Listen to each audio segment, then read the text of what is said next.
Avant-hier, les représentants de la nation, les députés, ont voté les lois du code pénal qui va fonctionner dès l'adoption du code pénal. L'article 497 qui est lié au code de la presse, l'article 80, qui est l'actualité aujourd'hui. Qu'est-ce que vous vous en dites? Bon, mais d'abord, je me dis que les députés, ils ont fait leur travail, comme ils le pensent. Et seulement, même si les députés ont voté le code pénal, le nouveau code pénal, y compris aussi l'article 497 qui concerne la presse, et je crois que la chose ne s'arrête pas là. Il faudra encore que cette loi-là soit promulguée et pour que ça entre définitivement, que ça soit définitivement applicable.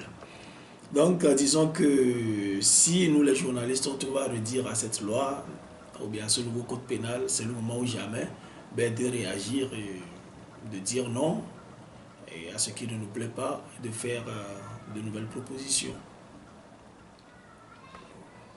Est-ce que vous pensez qu'avec l'article 497, là, qui a doigté notamment les journalistes, ne peut pas faire ralentir les travaux des journalistes? Ouais, disons que au Togo, tout le monde l'a dit, on disait que le travail du journaliste était plutôt libéré, c'est-à-dire qu'on ne pouvait plus envoyer un journaliste en prison parce qu'il a écrit quelque chose ou bien qu'il a dit quelque chose sur les médias. Mais là, on voit que les députés ont fini par trouver le moyen de contourner cette dépénalisation et pour pouvoir envoyer quand même les journalistes en prison, notamment pour 6 mois et même 2 ans. Bon, forcément, en tant que journaliste, ça fait peur. Quelque part, ça va peser sur le travail que nous faisons. Et moi, je me dis que le mal est beaucoup plus profond. Le mal est profond parce que quand vous entendez ce que nous appelons ici les autorités parler, on traite la presse de caniveau, on traite la presse de tous les noms d'oiseaux. Les gens voient à la presse, ou bien quand les gens sont en face des médias, ils trouvent que c'est juste des empêcheurs de tourner en rond. Bon, c'est justement cette conception-là qui amène les députés ou bien les différentes autorités à toujours avoir ce réflexe-là d'envoyer la presse dans l'enfer, de se débarrasser de la presse. Or, en fait, sans la presse, imaginez un peu ce pays. Il n'y aura pas de distraction, il n'y aura même pas de sécurité, parce que c'est la presse qui informe les gens. Quand moi je suis au bureau là, quelqu'un peut m'appeler, ah tiens, nous avons vu un monsieur à Gouela, il n'a pas l'air très catholique, hein, on dirait qu'il a peut-être une bombe sur lui. C'est à la presse d'informer. La presse a ce rôle d'information. Nous jouons dans la sécurité, nous jouons dans le domaine de l'éducation.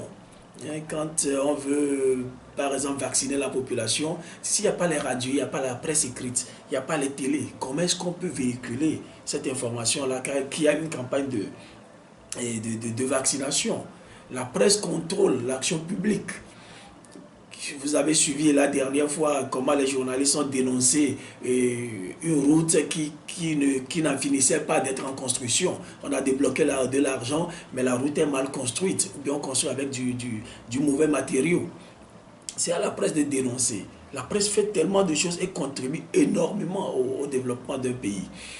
Et dans le domaine, par exemple, de la recherche, quand les gens font de la recherche à l'université, s'il y a pas la presse pour relayer ce qui se passe, ce que nous avons, ce que quelqu'un a trouvé, ce que un savant, un chercheur a trouvé, mais la chose va rester dans son tiroir ou bien juste au niveau de l'université. Ce qui fait que le pays n'évoluera jamais si l'information ne circule pas. Imaginez encore, là je prends le cas de Sika, imaginez que Sika ne soit pas là pour distraire de temps en temps les gens. Une population qui cesse de rire, une population qui ne peut pas se distraire, qui ne peut pas trouver une soupape pour un peu être soulagé de ses problèmes. Mais au bout du rouleau, c'est l'explosion carrément. Donc les gens ont appris, ce que nous appelons autorité au Togo, ont appris à ne voir que le côté gênant de la presse. Et à la fin, je crois que ces messieurs-là et ces dames sont convaincus que la presse, c'est quelque chose dont on n'a pas trop besoin. Les hommes de presse, les hommes de médias, c'est des empêcheurs de tourner en rond. Et bien, c'est pour ça qu'ils ont toujours ce réflexe-là de vouloir museler la presse. Mais moi, ça m'étonne que des intellectuels, des gens qui ont fréquenté longtemps l'école, des gens qui ont le bac, des trucs comme ça, réagissent comme cela. Ou bien ils n'aiment pas leur pays. C'est quand même étonnant. Mais ce qui est aussi très bizarre et très dommage pour le régime actuel, pour le gouvernement, c'est un gouvernement qui passe son temps et déploie beaucoup d'énergie pour se défendre contre la démocratie, contre les libertés individuelles. Alors que le gouvernement pouvait favoriser la promotion des libertés individuelles, favoriser la démocratie, comme Kérékou l'a fait au Bénin. Vous avez vu, Kérékou a favorisé la démocratie. Mais ici, ceux qui ont le pouvoir passent leur temps à se défendre contre la démocratie. Moi, je crois que c'est de l'énergie perdue. On pouvait accompagner la démocratie, accompagner la promotion des libertés individuelles et tout le monde en profite. Il y aura la prospérité dans ce pays.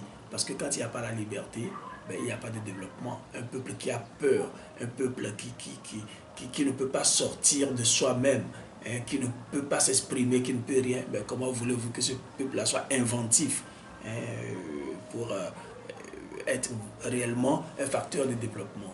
Non. Ici sera un peuple qu'on va toujours nourrir. Mais quand vous nourrissez un peuple, vous allez trouver les ressources où il faut que le peuple même produise de la richesse, que le peuple soit libre pour réfléchir et produire de la richesse. Oui, depuis il y a quelques semaines, ce article 497 a failli faire son effet avant son adoption et les directeurs de presse ont annoncé les travaux de la construction des routes de Vaughan.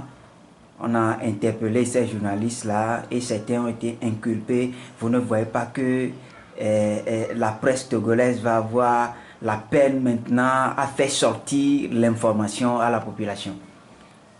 Non, moi je ne pense pas. On dit que les peuples n'ont que les dirigeants qu'ils méritent. Et je crois que nous, les journalistes aussi, nous n'aurons que les ministres de tutelle ou bien les autorités que nous méritons.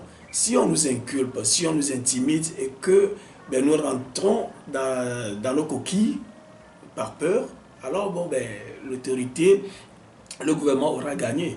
Et je crois que c'est aux journalistes de se dire, mais peu importe ce que vous nous faites, nous on va continuer notre travail. Et c'est comme ça la liberté. La liberté non seulement elle s'arrache, mais c'est une lutte de tous les jours pour s'affirmer. Nous devons affirmer notre liberté, notre volonté de travailler librement. On peut inculper quelqu'un, mais pourquoi pas. Mais si vous savez que ce que vous faites est de bonne guerre, vous continuez. Et il faudra aussi que les journalistes soient solidaires. Vous envoyez un journaliste en prison, c'est 10, 20, 30 ou 50, ou bien tous les journalistes que vous envoyez en prison. Si nous sommes comme ça, si nous sommes solidaires, je crois quand même que nos autorités auront de la peine à nous envoyer tous en prison. Ça leur sera extrêmement difficile. Comme les opposants de ce pays qui ne s'unissent pas, et pourquoi? Quelle est la raison de la dispersion des journalistes au Togo qui ne s'entendent pas, d'autres par-ci, d'autres par-là? Qu'est-ce qui amène cela? Moi je crois que dans l'histoire d'un pays, il y a toujours de temps en temps de grands hommes qui arrivent à unir les peuples, à unir des intérêts divergents. Mais c'est que depuis un certain temps, le Togo manque de grands hommes, que ce soit sur le plan politique, actuellement sur le plan médiatique et tout ça. Nous manquons de grands hommes. Il faudra des gens capables de savoir comment on unit les hommes. Quand vous prenez ceux qui président les différentes organisations de presse, force est de constater qu'aucun d'entre eux n'est une personne qui puisse unir. La pauvre, c'est facile d'être divisé, c'est facile de critiquer les autres, mais unir les gens autour d'un idéal, avoir une oreille pour écouter et comprendre ce que l'autre veut et savoir le persuader pour qu'il vous rejoigne, pour trouver un terrain d'entente, c'est pas facile. Moi je crois que c'est un oiseau rare qu'il faudra encore trouver pour que le CONAP, le PPTE, tu sais, le PPT et tous ces gens-là soient unis un jour. Bon, mais tant qu'on n'est pas unis, moi je crois quand même que ça va à notre désavantage. Vous-même, vous avez vu la subvention de l'État à la presse la dernière fois. Ben, vous donnez à un média 500 000 francs, 600 000 francs pour toute l'année. Mais qu'est-ce qu'un média peut faire avec ça? Quand vous allez au Sénégal, des gens qui prennent jusqu'à 4 millions, 5 millions.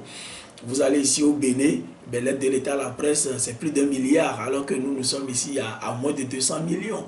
Vous voyez? Donc c'est une presse affaiblie. C'est une presse qui a faim, des journalistes qui ont faim. Et comme on dit parfois aussi, ventre affamé n'a point d'oreille. C'est peut-être aussi ça, parce que les gens ont faim, alors ils n'ont plus d'oreille pour écouter les autres, pour s'écouter eux-mêmes et pour écouter leurs confrères. C'est un peu ça.